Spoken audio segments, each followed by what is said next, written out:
Hi everyone, welcome to Eve Talks It All, a general podcast that's part of the TV Socialites Podcast Network. I talk about books, movies, TV shows, music, video games, and so on and so forth. Today's coming to 30 degrees. I did not do my face up. I'm technically wearing a pajama top that says I need a nap, but I just felt inspired to just do a quick video. I think partially because I'm going to see family in a couple of weeks, so obviously I'm not going to even be thinking about any content making, so I'm just pre-filming some stuff in advance. Not that I'm obligated to, but I thought, you know what, if I feel a bit of an inkling of inspiration, why the hell not? So today I'm going to keep it a bit simple. Technically it's a master list of horror, another trope, but this trope is such a broad umbrella term, and I know the use of umbrella term has kind of lost all its meaning, but ultimately I think that this one applies because it is paranormal horror, and when you look on Google, paranormal horror basically is just described as anything that can't be explained by science or logical thinking. So anything goes: ghosts, hauntings, monsters. For all intents and purposes, I'm going to just recommend you anything and everything that I have read or seen that is paranormal in any way, shape, or form. I'm not going to tell you recommendations that would spoil a twist, whether it's paranormal or not.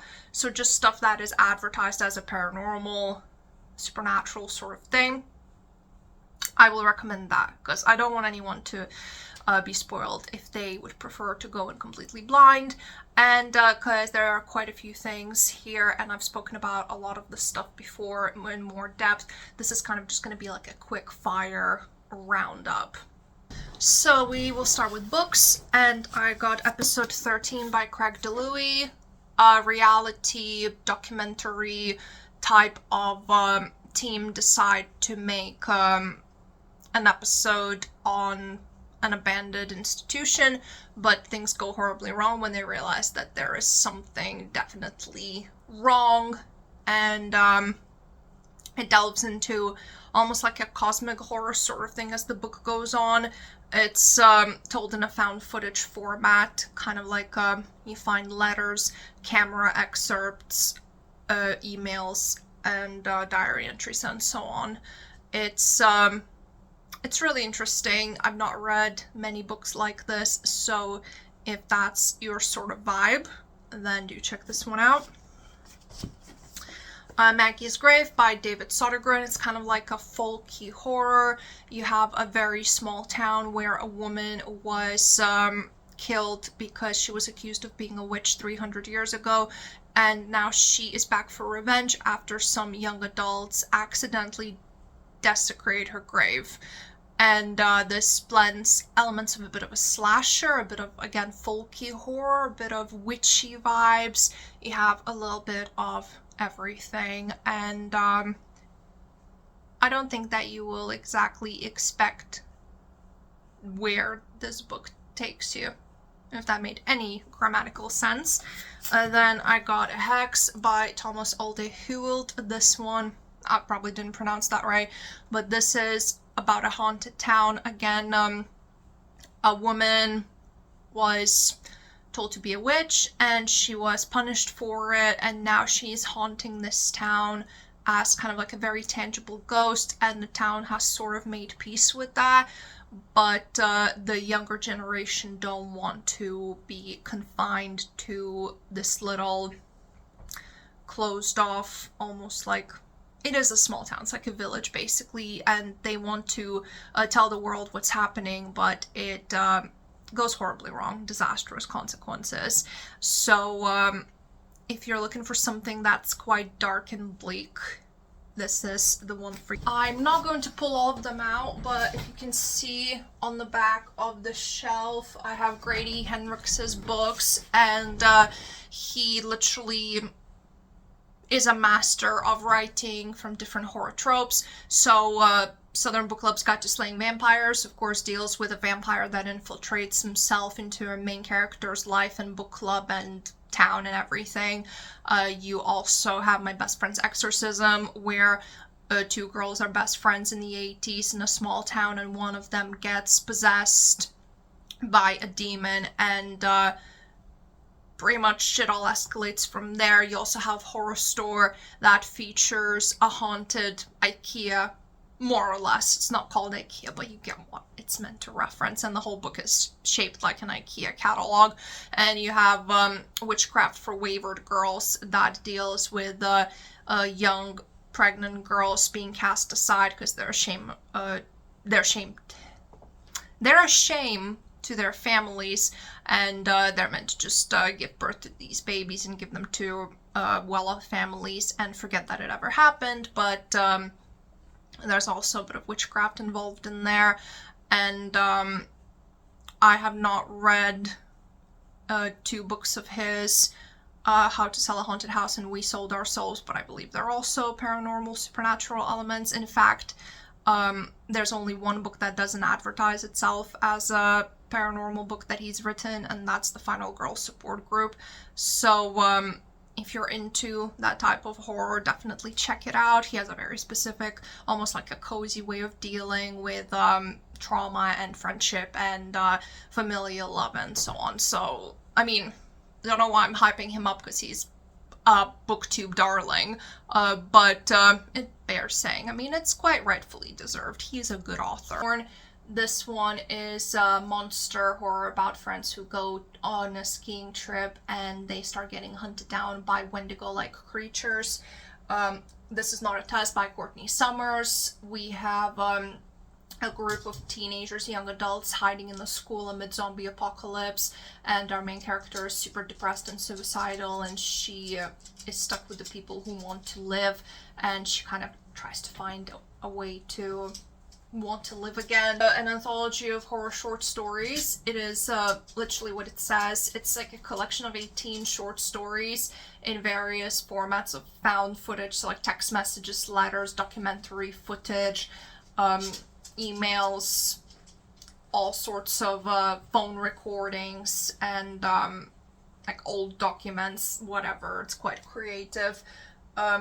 House of Hollow is a folk horror about 3 sisters who go missing when they're little, and they come back a month later, but they're not quite the same, and years later one of them goes missing again, and the other 2 are kind of stuck trying to find her and figure out what happened to them as kids.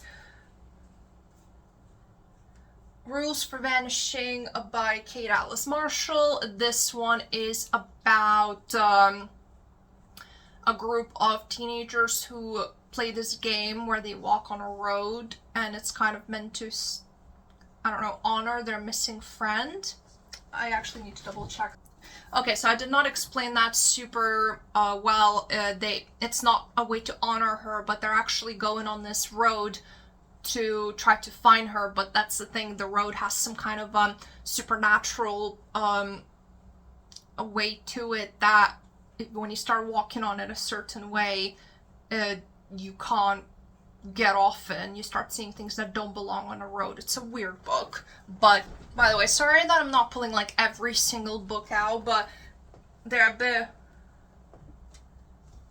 a bit of a tight fit, and, like, pulling them back out. I hope that you can see it. I don't know, maybe I should bring it a bit closer.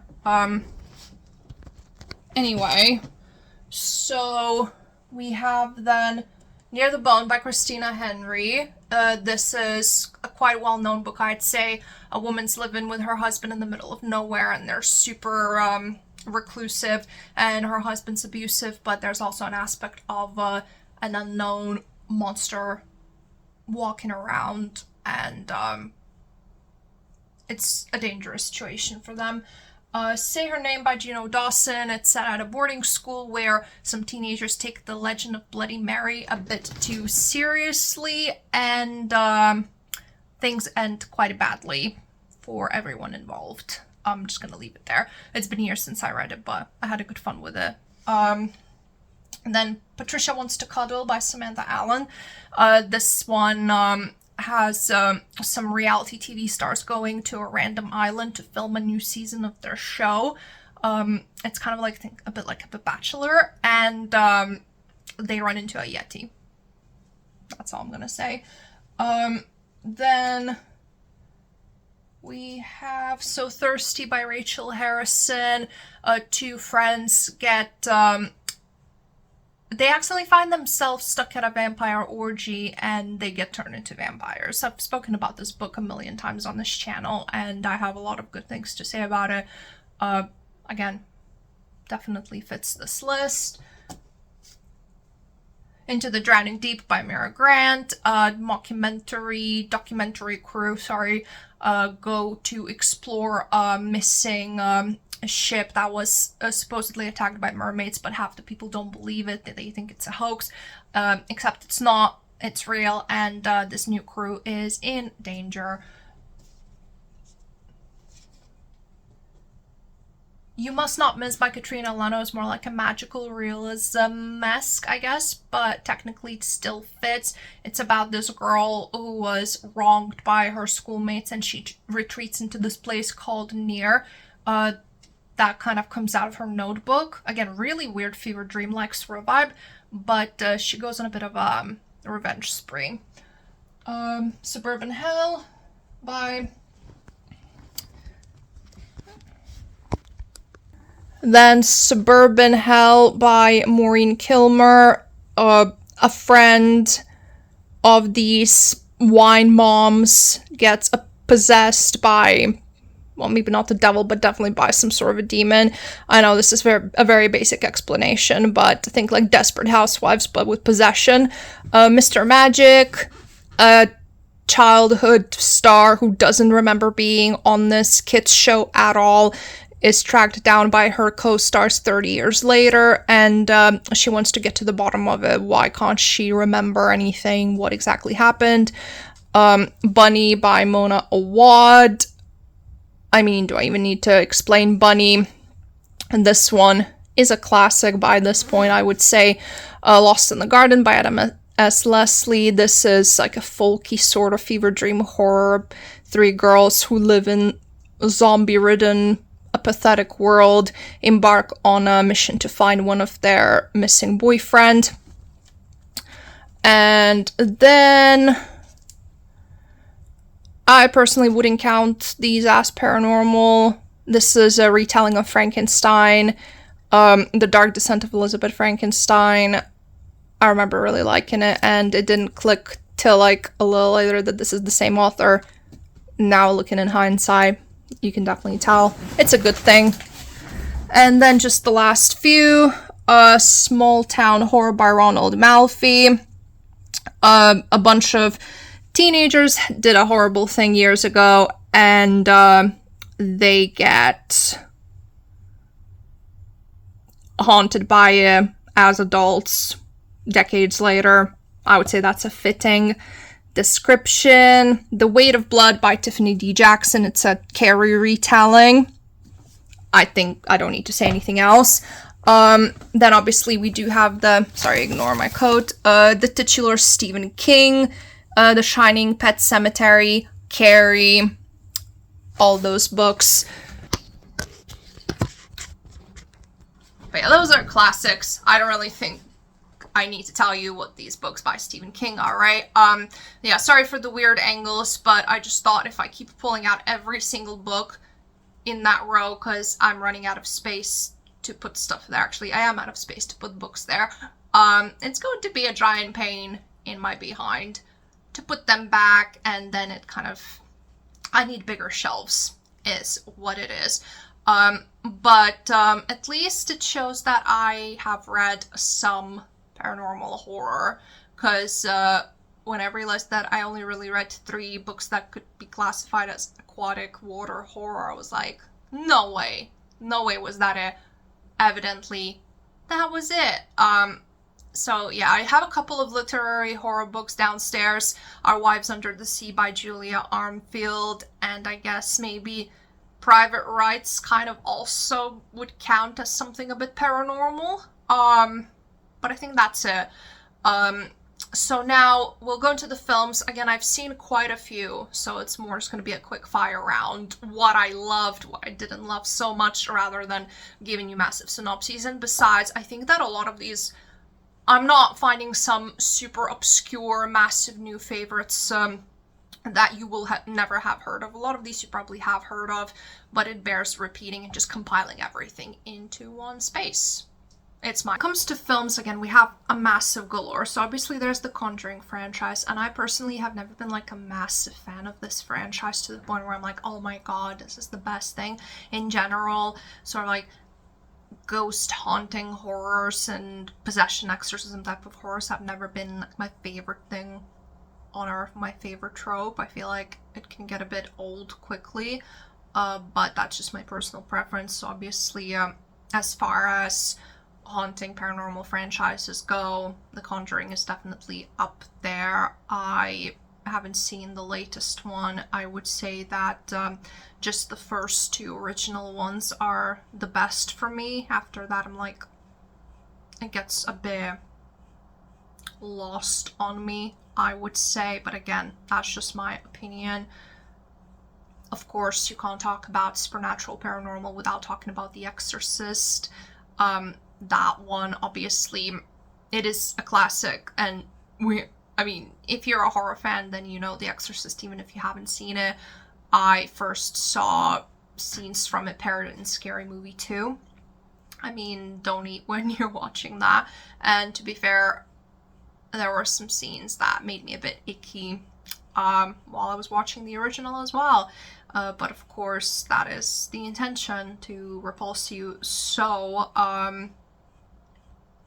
yeah, I would say that it's definitely worth a watch if you somehow haven't seen it, but be prepared that even for an old movie, it is very impressive in making you ugh. It's also a book, but I haven't read it, and I don't know how different it is. I'm not gonna pretend to know that, and frankly, I don't think I'm gonna read it, because I have a lot of books that I want to read without that, but maybe someday. Another classic oldie goodie is obviously Poltergeist, and that one, I would say, is like, it's like a king of practical effects, that movie. It's just one of the many things that I love about older films, is that obviously they didn't have CGI, and some things, of course, they age badly, but some things actually age really well, and especially when you see how bad some CGI can be and how fast that can age, then in a way, practical effects almost seem to have a more firmer ground to stand on. And I know that a lot of the time when people think of the movie, they think more of the supposed curse of the movie, with some of the cast dying in unrelated circumstances. But after making that film, and obviously I'm not talking about that, but as the film of its own accord, it is definitely one of the classics in the genre. I wouldn't bother with the remake. It wasn't the worst thing I've ever seen, but if you are gonna watch a Poltergeist, then make it the original one. I can't speak for the sequels. I know there are sequels. I think I've seen them, but I remember absolutely nothing, so don't quote me on that. Then I also have Sinister. I mean, what a bleak-ass movie. That shocked me in how depressing it actually was. A true crime writer and his family move into a house, and it appears to be haunted, and you see all that. It also has that found footage element of the deaths of the previous families involved in this. It's just, yeah, I mean, the lawnmower scene, if you know, you definitely know. Of course, you have the Insidious franchise as well, yet another franchise that I've seen them, don't get me wrong, but I never like massively got into them. Again, because it's just not my top favorite thing when it comes to horror. But again, they are well done. They explore all that mythology. I don't think that the franchise warranted the amount of sequels that it got, but again, that's just me. I think that if I had to rank them, to be fair, I don't remember them well enough to rank them, but obviously I think the first one is just the best one, but that is the case for a lot of these things. Then The Ring, the Cursed videotape movie, of course. I feel like most people who love horror, they know it, even if they haven't seen it. I've not seen the Japanese one. I have seen the remake, and a lot of people said it's probably like one of the best, if not the best, Western remakes of an overseas classic. And yeah, it's definitely not a comfortable film to watch, but it is really good. More than good, actually. Then obviously we have The Shining, based on the book by Stephen King, but I consider them kind of separate entities. Honestly, I think as far as paranormal horror goes, that's probably my favorite film, and maybe that is a basic answer, but I'm standing my ground. I mean, that's my truth. I don't care if it's popular or if it's an expected response. It definitely lives up to its expectations. And technically, is it a New Year's movie? Because it features a New Year's party.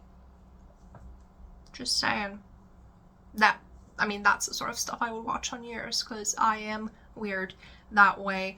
The Omen, I personally have not got into them. Like the devil child thing, I feel like it can get a bit corny.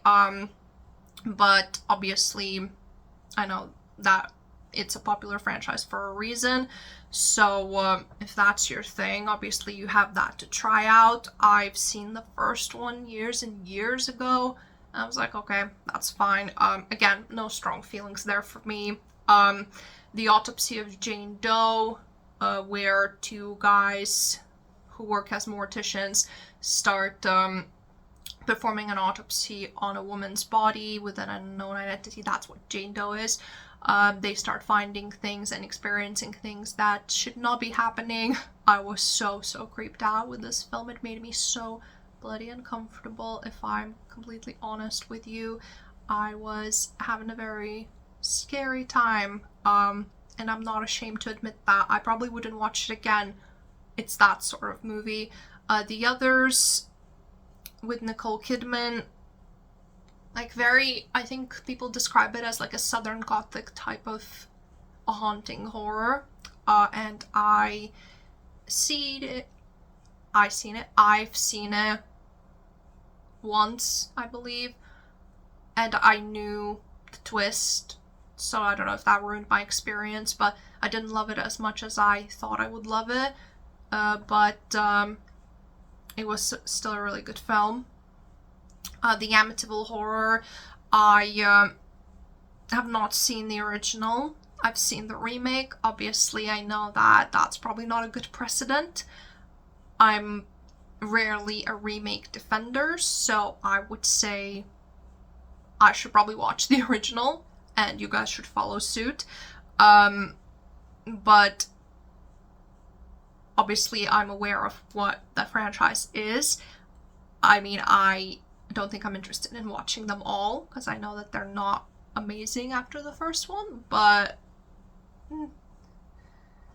then I won't talk about The Nightmare on Elm Street, because I mentioned it talking about slashers. Technically, it's on there. I just loaded up a list to refresh my memory so that I can remember exactly what I've seen, and I don't think, what am I on about? Because someone asks me, what are your top 10 favorite films? It's like I've never seen a film. I just don't remember, so I just have a list ready. And then obviously you can't mention paranormal horror without talking about Paranormal Activity. Again, I have not seen all of them, but that's more of a personal reason for my health, because I really struggle to watch proper found footage horror movies that are filmed purely in that way and not just like some scenes, because I can get bad motion sickness. I can go on roller coasters just fine, but like motion sickness of like janky cameras. When I was watching The Blair Witch Project, which by the way also fits in this, so I would recommend, I had to keep pausing and taking breaks because I was feeling a bit sick. So I'm a weakling, apparently. Yeah, I mean, I personally, again, don't get the massive hype with the franchise, but I understand what it achieved for horror. And if I suspected that something like that was happening to me, I'd probably be scared shitless. So who am I to talk, right? And we obviously have It franchise, both the 90s miniseries and the 2017-2019 two-parter. Again, it kind of evolves into something quite weird, but I should not have seen the gutter scene and the laundry scene from the 1991 when I was 6. I don't think that was the best idea. But parental supervision when it comes to TV was not such a big thing back in early 2000s.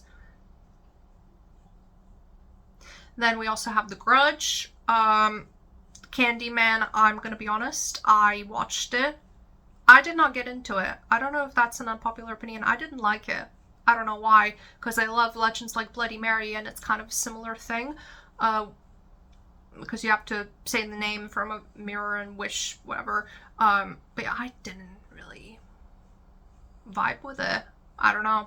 Here's where I get cancelled because of that.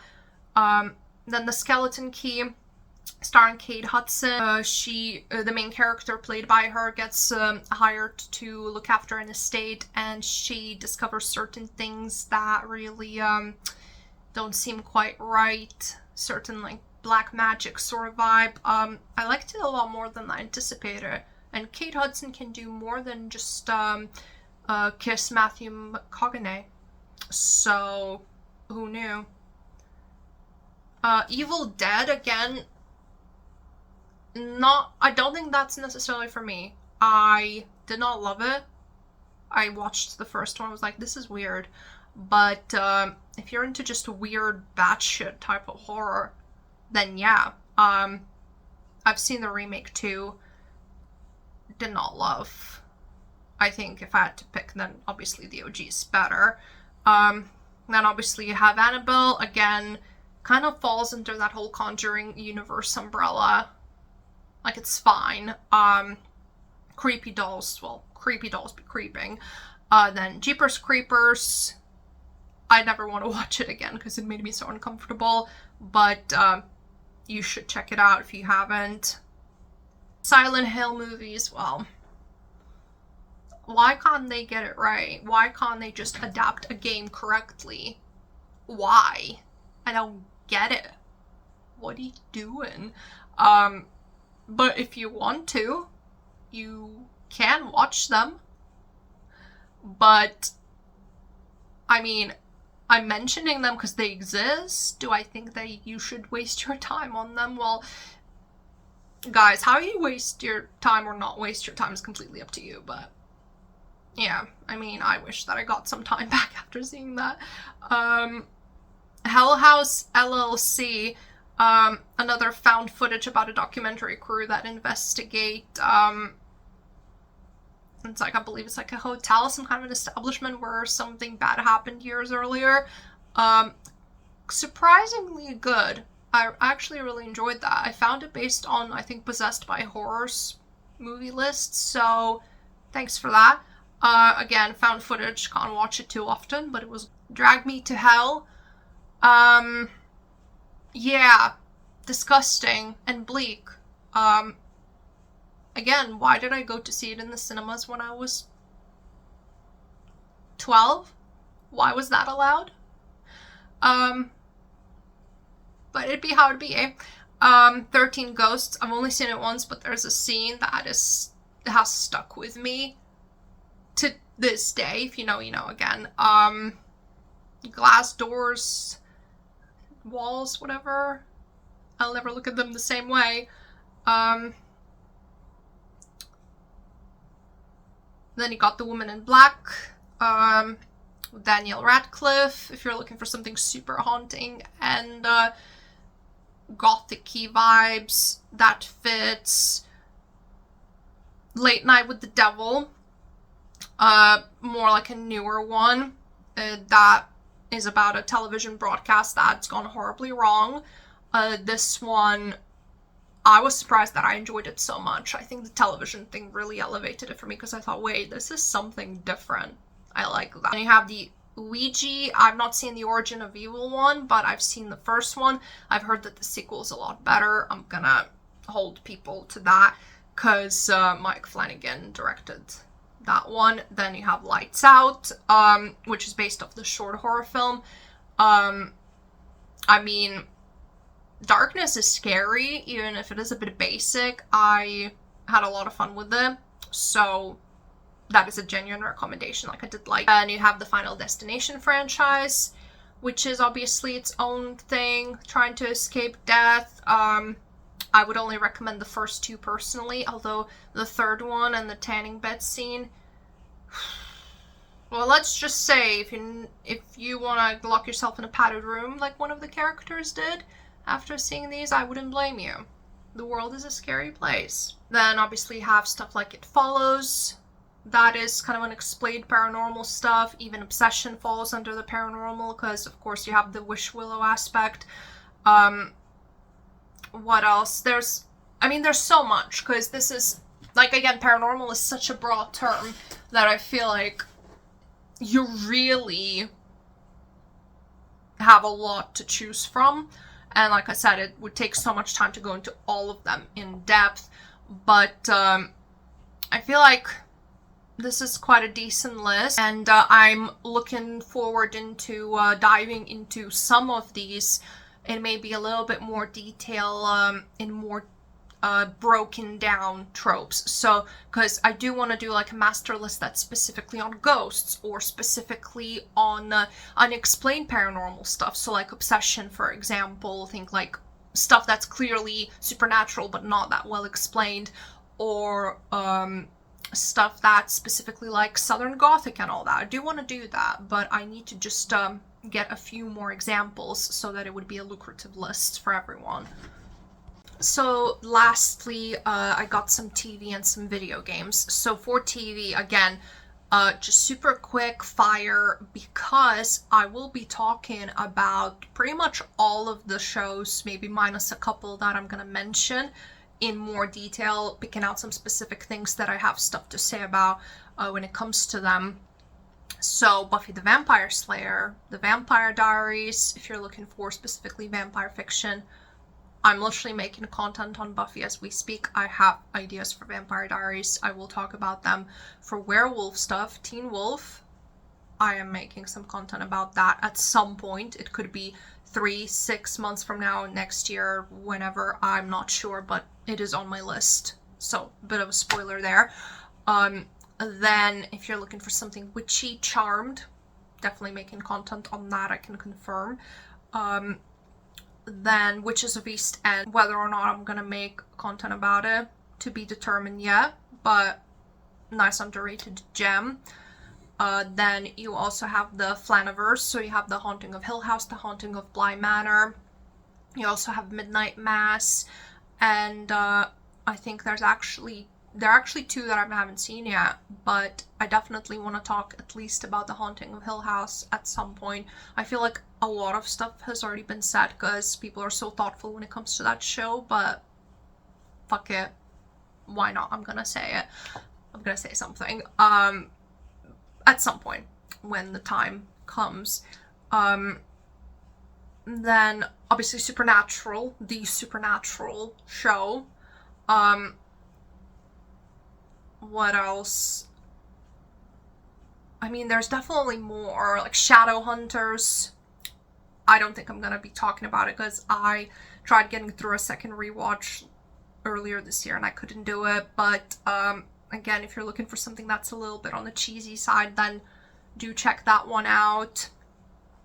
There's a lot of stuff, especially like in the late 90s, early 2000s.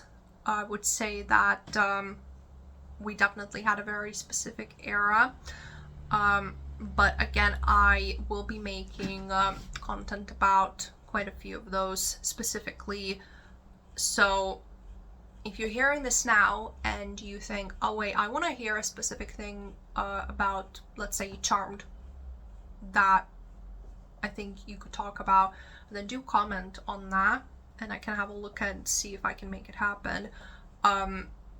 But otherwise, those are just some examples. There are definitely more, but they popped in my head first. And then also video games, obviously, again, Silent Hill, the games, absolutely do check them out. 2 and 3 are my personal favorites. I know that some of them are hard to get your hands on, but you could, I know it sounds corny, but you could watch a playthrough on YouTube and treat it like a movie. I've done that on 4 because there's no way for me to get my hands on it at the moment, so it could be fun. There's a reason why people make those videos. Some people do just watch them. Then you have the Dark Pictures Anthology by Supermassive Games. I'm not gonna say which games because some of them, the twist is like the reveal of supernatural or not, so do check out and see which ones you want to play. I do want to talk about them in more detail myself at some point. What else is there? Like, when it comes to games, I'm very specific. I like I have specific taste when it comes to gaming. Technically, Persona games would count, I would say, because obviously what happens in those definitely can't be explained by logic, even if it's not like outright magic, but feels like it. Sailor Moon anime, it's not a video game. I mean, well, they have a fighting video game, but it just popped up. Definitely fits the bill. And Persona also has anime in it. But yeah, ultimately, when it comes to games, I do lots of like choose your own adventure type of horror games, and there aren't that many of them, regrettably. Beyond Two Souls, that one fits the bill, I reckon, because it definitely has that whole supernatural aspect of a thing attached to you that has powers. Yeah, that's definitely paranormal, right? I love how it took me a second to think about it. So yeah, I think that before I go on a million tangents, because this is so broad, like I said, I want to make more detailed videos on these in the future, but I thought, just a little bit of a preview. Maybe I'll decide to rewatch some of these franchises, like, I don't know, The Conjuring, for example, and maybe I'll be like, wait, actually, this is like the best thing ever. Maybe I'll be that girl. Maybe I'll be a ghost hunting girly, and I'll decide, you know what, I'm gonna make a video dedicated to the franchise. Who the hell knows? So this could be like a little bit of a preview of some stuff that I have seen. It's on my radar. Maybe some of the stuff I want to rewatch sometime soon, and that will spark some content ideas. I don't know. But overall, I hope that you found this helpful. I know that, again, it's not super detailed, but I have spoken about some of these in more detail, or I will in the future. And yeah, thank you for watching. I hope to see you next time.